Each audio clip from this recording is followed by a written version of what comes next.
one of my close friends' parents, I know that someone who is truly addicted to alcohol, and if Noah lived for so long addicted to alcohol, he was seriously addicted to alcohol.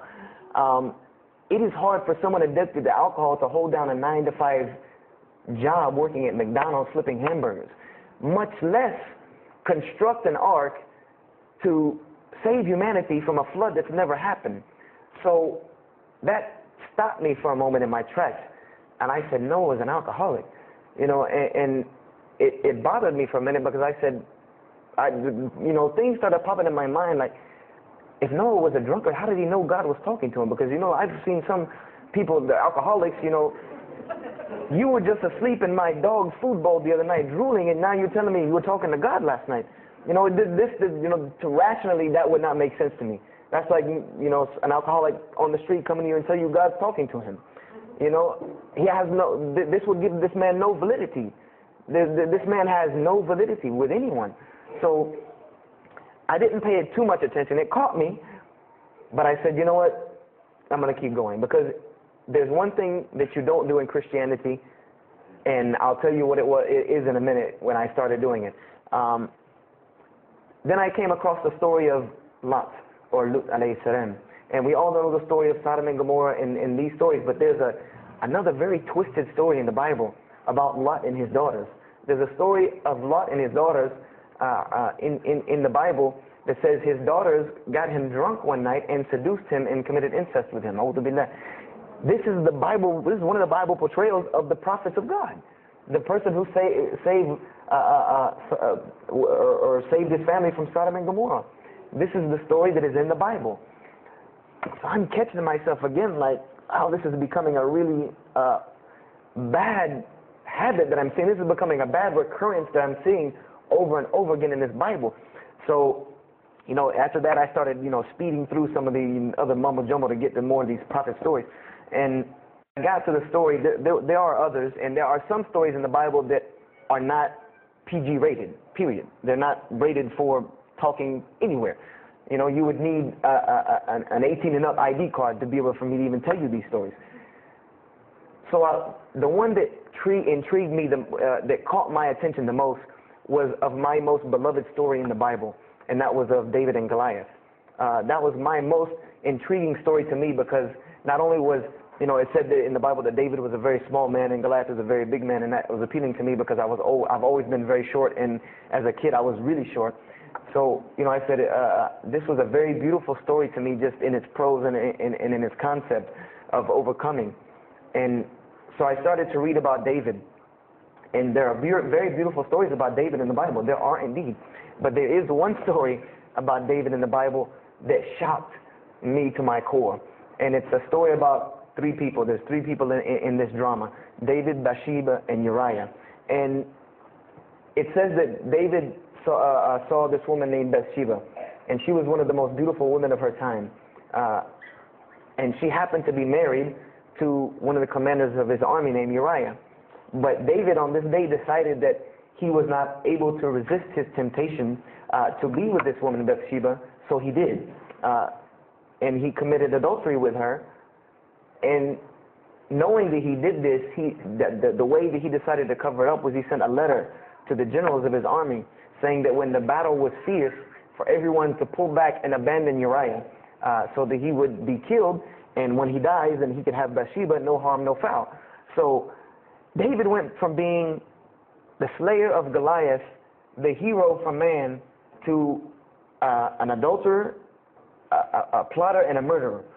And so this is when I really caught myself and said, hold on now. Something's wrong here. Something's got to give. I said, because to me, God's prophets in my mind were people of example, people who I could follow as an example, someone who was supposed to be the best of us, so that we could follow them and emulate them. And they're turning out to be worse than some of the people that you see on America's Most Wanted. David is somebody that, if I only knew this about him from the Bible, I see him coming down the street, I'm going the other way and calling 911, because he has to have a warrant out on him for something. This is what I'm thinking in my mind. This man is not an honorable man at all. He killed Goliath, yeah, but he killed this other guy named Uriah to be able to commit adultery with his wife. So I committed the cardinal sin in Christianity. I started asking questions. This is the one thing you do not do in Christianity, is you don't ask questions, especially not about issues like this. So I went to my pastor and I started asking questions. You know, what's going on here? You know, pastor, there's a very bad recurring habit about these men in the Bible. What is the deal here? And I remember he told me the same thing that almost every pastor or every evangelist or anyone I talked to about this, same answer, almost like it was programmed.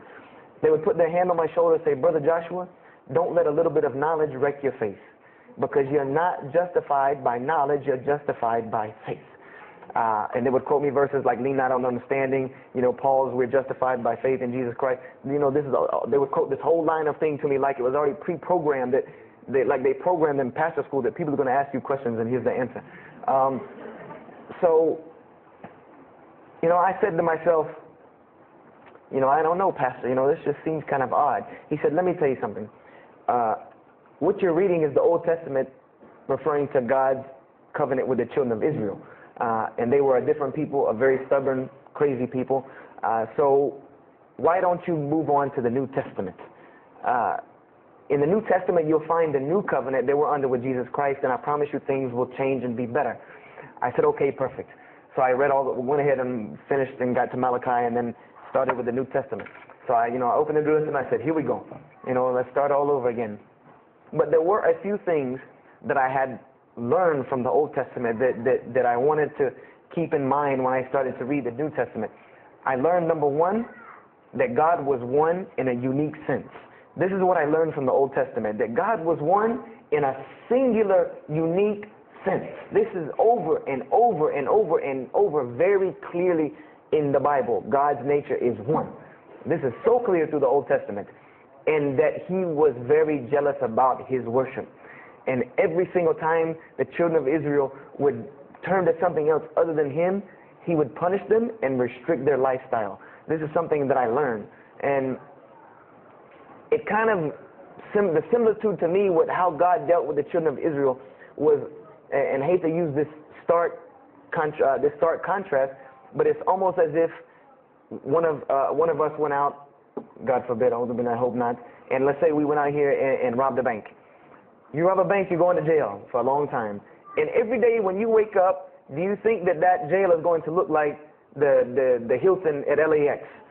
No, I doubt it. It's probably dark, cold, bad food, orange jumpsuits, not nice people, the whole 9 yards.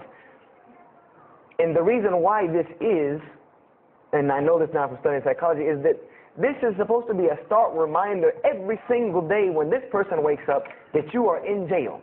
This is supposed to remind them every single day you're in jail because you committed a crime.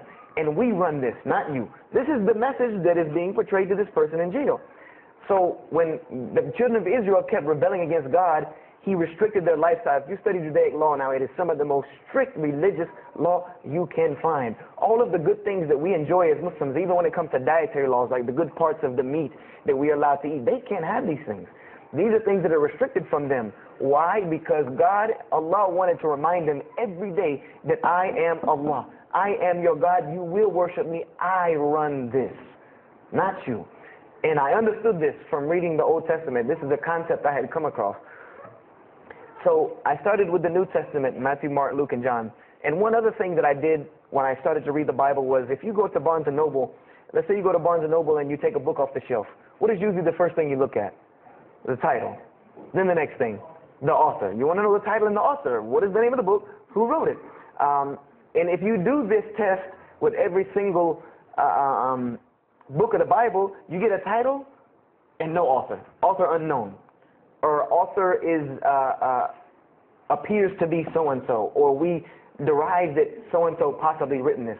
You know, like, let's just say for Exodus, they say Moses wrote Exodus, which if you read some of Exodus, he couldn't have written all of Exodus, because the last part of Exodus is Moses' death, burial, and Joshua taking over the children of Israel. Now, unless Moses was a sure indeed prophet that was able to write things after he died, then he did not write these things.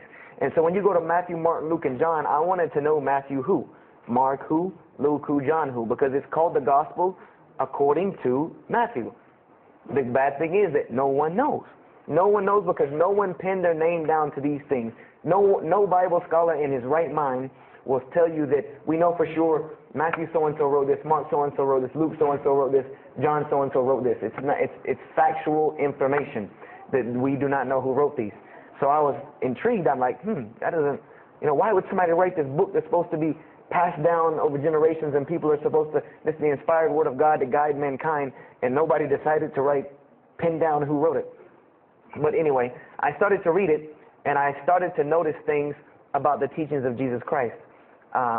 And they were not what I had learned in church. When Jesus spoke, he spoke of the nature of God.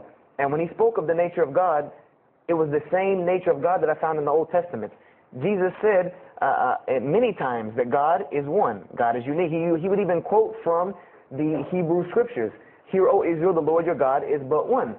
When he was asked, what is the greatest commandment? Or he was asked the greatest commandment, he said the greatest commandment, and every Muslim should understand these two concepts. This should be nothing new to you. The greatest commandment is to love the Lord your God with all your heart, with all your might, with all your strength, and then to love your neighbor as you love yourself. He said the rest hang on these two, which we know in Islam we have rights of the Creator and rights of the creation. So this was the concept that he was teaching. And he even said in 1 John 5:17, and this was more clear to me than anything else can be, this is life eternal, that they may know you, the only true God, and Jesus Christ whom you have sent. And when you look at that in the Greek and the Aramaic, it is almost exactly to a T of La ilaha illallah Muhammad Rasulullah. Now that I know Arabic and have understood that, very same similar statements. Yes, indeed, there were some implicit statements about that you could implicitly, if you took them and separated them from everything else, you could maybe derive that Jesus was trying to claim some divinity or something for himself. But I also know from doing psychology, and I did a little bit of law too, that an implicit statement cannot override an explicit statement. An explicit statement always takes precedence. So if Jesus said God is one, and he allegorically may have alluded to God being more than one, then the clear statement overrides that each and every single time. So this is what I found through the New Testament. And I also found that Jesus taught salvation. But his salvation that he taught was obeying God and following the commandments. This was his mode of salvation. One man asked him, good master, tell me how I can inherit the eternal life. He said, follow the commandments. Follow the commandments. He even, in Matthew, was so sincere about it. He said, whosoever shall follow the least of these commandments and teach men to do so shall be called the greatest in the kingdom of heaven. But whosoever shall break the least of these commandments and teach men to do so shall be called the least in the kingdom of heaven. So this I understood very clearly, that Jesus taught the same nature of God that was in the Old Testament. He taught that the salvation lied in worshiping God and following the commandments. This I understood. Matthew, Mark, Luke, and John were very clear about this. There were other things, the only begotten Son, but these things were not in red letter, so I did not give them as much weight.